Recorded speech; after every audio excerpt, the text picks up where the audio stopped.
अस्सलामुअलैकुम। तो कैसी है मेरी यूट्यूब फैमिली? आई होप मज़े से होगी हमेशा की तरह। मैं हंग्री बाइट की किचन में आपको तो आज हंग्री बाइट आपके लिए लेकर आया है बारबेक्यू। और ये घर में बनाना थोड़ा मुश्किल ज़रूर होता है, लेकिन एक इंजॉयमेंट और फन के लिए तो सभी करते हैं। तो इसमें कैसे मसाला लगाया जाए और बोटियों को कैसे टेंडराइज करके अच्छी तरह से बारबेक्यू किया जाए, इसी पे आज की वीडियो है। और प्रोफेशनल कैसे बनाते हैं, तो ये ब्लॉग आपको मैं बताऊंगी वहाँ ले जाके कि वो किस तरीके से बारबेक्यू करते हैं। तो चलिए वीडियो की तरफ।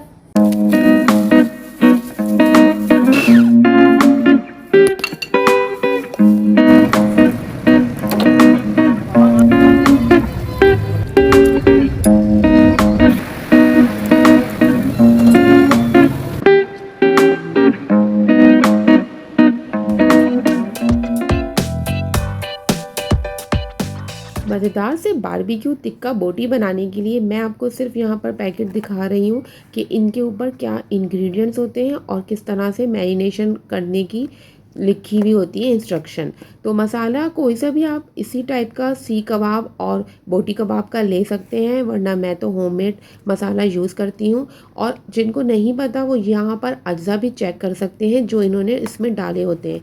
लेकिन ये मसाला डालने से काफ़ी हैवी फ्लेवर आता है जिससे तबीयत भारी हो जाती है, और ये वो भी इस्तेमाल करते हैं जो कि नहीं करना चाहिए, यानी कि चाइनीज़ सॉल्ट। मैं आपको घर का होममेड मसाला बताती हूँ जैसे कि मैंने यहाँ पर बनाया हुआ है। इसके अलावा हरी मिर्च, हरी प्याज, हरा धनिया है, और यहाँ पर अदरक और लहसुन का पेस्ट है। तो चलिए चलते हैं रेसिपी की तरफ। अब हमने मैरिनेशन करनी है। उसके लिए मैंने यहाँ पर रेगुलर पाउडर मसाले ले लिए हैं, जिसमें धनिया है पाउडर 1 चम्मच है, रेड चिली पाउडर और नमक आप अपने टेस्ट के हिसाब से लेंगे, हल्दी मसाला है, और बाकी दूसरा चाट मसाला। कीमा मेरे पास यहाँ पर 1 किलो बारीक मशीन का निकला हुआ है। अब हम बना रहे हैं कीमे के सीख कबाब, जो कि हम उसके अंदर परोएंगे और बारबेक्यू करेंगे। यहाँ लहसुन, अदरक, हरी मिर्च और 2 डली प्याज और 6 से 8 हरी मिर्चें थी, उनको मैंने चॉप कर लिया। आप चाहें तो ये सारा मसाला बोटियों के साथ कीमा निकलवाते वक्त भी चॉप कर सकते हैं। यहाँ पर कीमे के अंदर ginger garlic paste 2 table spoon है, और बाकी सारा मसाला है। और उसके अंदर आप कोई सा भी टिक्का बोटी या इस तरह का सीख कबाब मसाला ऐड कर सकते हैं।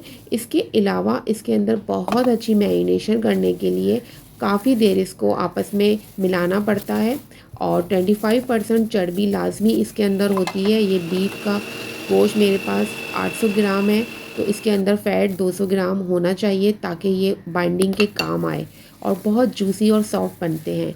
इस तरह से इसको दोबारा से 2 दफ़ा मशीन से निकाल लें। बारीक निकालने के बाद ये ढक के आप मैरिनेशन के लिए रख दें। अब हम दूसरी रेसिपी पे आ जाते हैं, जो कि है टिक्का बोटी। टिक्का बोटी बनाने के लिए ब्राउन प्याज मैंने निकाल के रखी है, 1 प्याली दही है, और इसके अलावा वही टिक्का बोटी मसाला है जो घर का बना हुआ है। आप चाहें तो पैकेट भी यूज़ कर सकते हैं। अच्छा, यहाँ पर मेरे पास कच्चा पपीता था 100 ग्राम, और बोटी है 2 किलो। लहसुन अदरक का पेस्ट मैंने 2 बड़े टीस्पून यानी कि टेबल स्पून भर के डालना है। मीट टेंडराइजिंग पाउडर कोई सा भी आप ले सकते हैं, कचरी पाउडर या पपीता पाउडर अगर कच्चा पपीता ना मिले। इसके अंदर बोटियों का साइज़ चौकोर और बहुत ही अच्छा कट करवाना है, छोटे साइज़ में। और ये सारा मसाला इसके अंदर ऐड कर दिया। दही के साथ मिला के भी आप कर सकते हैं। दही बहुत अच्छी तरह फेंट लें पहले। प्याज ब्राउन जो थी वो मैंने पीस ली थी, और इसके अंदर 2 बड़े चम्मच कुकिंग ऑयल डालना है। अब इसकी मालिश करनी है। तकरीबन 15-20 मिनट आपने अच्छी तरह इसके अंदर मैरिनेशन करनी है, ताकि सारा मसाला इसके अंदर जज़्ब हो जाए।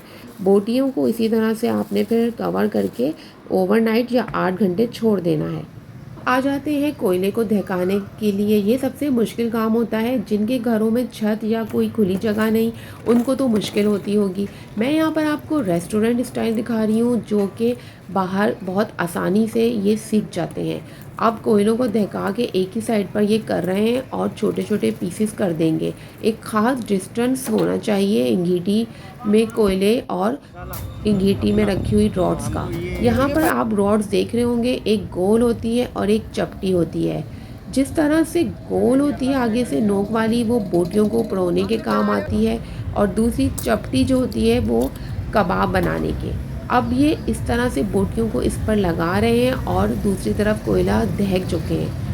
इसी तरह से बोटियों को हम घर में भी लगा सकते हैं, लेकिन जिनको हाथों में मिर्चें लगती हों वो ग्लव्स पहन लें तो बेहतर है। इसी तरह से कोयलों को गर्म करके रेड हो गए हैं, ये इनके अंदर से निकल रही है चिंगारियाँ। और दूसरा तरीका ये है कि आप घर में अगर बना रहे हैं तो पहले कोयलों को गैस पे गरम कर लें, यानी कि कोयलों को अपने चूल्हों पे रख के बड़े बड़े टुकड़ों को गरम करके रखें। और फिर एक बहुत बड़ा पंखा यहाँ पर अंगीठी के साथ सेट करना पड़ता है। प्रोफेशनल हजरात तो ये काम कर ही रहे होते हैं और वो प्रैक्टिस में और सारी चीज़ें उनके पास होती हैं। तो मेरे लिए ज़्यादा आसानी ये थी कि मैं करीब ही है यहाँ पर ले जाऊँ अपने मसाला लगी हुई बोटी और कबाब को और वहाँ से सिकवा के ले आऊँ। तो यहाँ पर मैं ले आई थी, प्रोफेशनल तरीके से बन जाएगा। वैसे तो मुझे आपको बाहर रेस्टोरेंट स्टाइल का दिखाना भी था कि वो किस तरह बनाते हैं। घर पे मैं बकरा ईद में आपको दिखा चुकी हूँ किस तरह से हमने फ़न के लिए बारबेक्यू सेटअप किया था और बारबेक्यू नाइट मनाई भी थी। अब यहाँ पर ये जो मैं कीमा लेकर आई थी उसी को ये मैश कर रहे थे अच्छी तरह, और इन्होंने एक दफ़ा दोबारा मशीन से निकाला कि इस तरह से गोले पहले से बना लेते हैं। अपने आइडिया जितना होता है इनको हाथ में लेकर इस तरह से दबाकर और इसको इस तरह से साइड में सारे कीमे के गोले बना के रख लेते हैं। अगर मैं आपको इनकी ख़ास रेसिपी बताऊं तो वो यही है कि इसके अंदर वो चर्बी बहुत ज़्यादा ऐड करते हैं और एक चीज़ होती है सुहागा, जो कीमे को लगाते हैं और वो सीखों से फिर गिरता नहीं। अब आप देख सकते हैं तेज़ आंच की तरफ से हटा दी गई हैं सीखों को, क्योंकि वो फिर जला देंगे। बोटी को थोड़ा सा सेकने में टाइम ज़रूर लगता है और इसको हल्की आंच पे कोयले की सिकाई में ही सेका जाता है, वरना वो जल जाएंगे। अब आप यहाँ पर देख सकते हैं किस तरह से सारा कीमे को चौड़ी वाली जो रॉड होती है इसमें पुरो के ये सेकेंगे। आप यहाँ पर देखिए किस तरह से एक उंगली और अंगूठे की मदद से प्रोफेशनल तरीके से इन्होंने बनाया, और ये देखिए कितना अच्छे तरीके से उसको लपेट दिया। कीमा मैंने अच्छा मसाला लगा के बनाया हुआ था, इसलिए वो इनकी सीखों से नहीं गिरा। ये मुझसे पूछ भी रहे थे, लेकिन मैंने इन्हें बताया कि मैंने पता है मुझे इसकी रेसिपी किस तरह से लगाया जाता है, ये नहीं गिरेगा आपकी सीखों से। और ऐसा ही हुआ। तो मैं जो आपको बता रही हूँ वो बिल्कुल सही मसाले, ऑथेंटिक रेसिपी है, ना कम और ना ज़्यादा। आप इसको अप्लाई करेंगे तो इंशाल्लाह आपका भी बहुत अच्छा बनेगा सीख कबाब और बोटी कबाब। बोटी कबाब एक सीख पर 6 लगाते हैं और एक प्लेट में 12 इनके होते हैं, यानी कि वो 80 रुपये की एक प्लेट होती है जिसके अंदर 2 सीखें ये सर्व करते हैं। तो 300 रुपये की एक प्लेट बनती है और ये बाज़ार से सिकवाना फिर भी थोड़ा सस्ता ही पड़ा।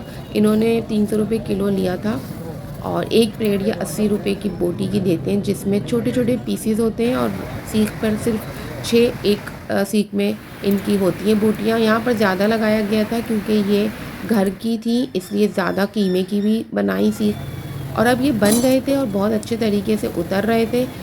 8 से 6 मिनट का इनका कुकिंग टाइम होता है। ये पक चुके थे सीख कबाब और इसकी रेसिपी मैं आपसे शेयर कर चुकी हूँ। अच्छा, अगर आप चाहें तो बोटियों के साथ ही इनको कीमे के साथ निकलवा लें। यहाँ पर आप सैलेड और चटनी के साथ सर्व कर सकते हैं इसको, और ये बहुत मज़े के बने थे। आप चाहें तो फिर पूरी भी ले सकते हैं प्रोफेशनल उनसे भी, या फिर घर में भी पूरी पराठा और रोटी चपाती के साथ खा सकते हैं। तो इसकी रेसिपी मैंने आपको बताई मसाला लगाने की, और बाहर किस तरह से वो इसकी सिकाई करते हैं। असल काम इसकी सिकाई ही होता है और मैरिनेशन होती है। तो अगर घर में बहुत ज़्यादा लोग हैं तो वो कर सकते हैं, और स्पेशली लड़के और मर्द हजरात इंजॉय करते हैं सीखों पे लगा के एज़ अ फ़न। तो आप बारबेक्यू टू नाइट घर पर भी बना सकते हैं। मसाले को इसी तरह फॉलो कीजिएगा, और चाहें तो बाज़ार से चपाती और इस तरह से पराठा भी ख़रीद सकते हैं। इसके साथ लाल चटनी भी होती है, रायता और सैलेड होती है। तो बोटियों का साइज़ छोटा रखिएगा और इसी तरह मसाला उसमें मैरिनेशन का आप खुद लग। मेरे पास आ गई ये ज़बरदस्त सी बारबेक्यू की प्लेट जिसके अंदर है सीख कबाब और बोटी कबाब। अब आ गया है हमारा ना आपको टेस्ट करके बताने का। तो मैं आपको टेस्ट करके बताती हूँ ये कैसे बने।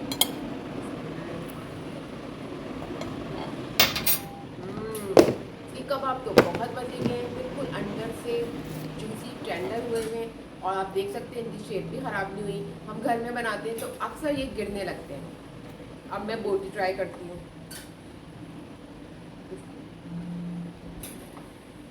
तो आप देख सकते हैं बोटी कितने आराम से टूट गई। घर में हमेशा कच्चे पक्के तो बनते हैं, लेकिन आपको ये वीडियो प्रोफेशनल तरीके से जो मैंने ब्लॉग बनाया है वहाँ ले जाके आपको दिखाया। उम्मीद करती हूँ कि आपको ज़रूर पसंद आई। तो आपको आज की वीडियो यकीनन पसंद आई होगी। ये ब्लॉग मैंने प्रोफेशनल हजरात जो बनाते हैं रेस्टोरेंट के, उनके साथ जाके बनाया था, ताकि सारे आपको उनके पॉइंट्स भी पता चले कि वो कैसे बनाते हैं इतने अच्छे और प्रोफेशनल तरीके से। ज़ाहिर बात है उनका तो ये काम है, तो हो सकता है आप भी इसी तरीके से घर में कर लें। मुझे दे इजाज़त अगली वीडियो तक के लिए, और वीडियो को लाइक ज़रूर कीजिएगा। आई होप आपको ये ब्लॉग बहुत अच्छा लगा होगा। अगली वीडियो तक के लिए इजाज़त। अल्लाह हाफिज़।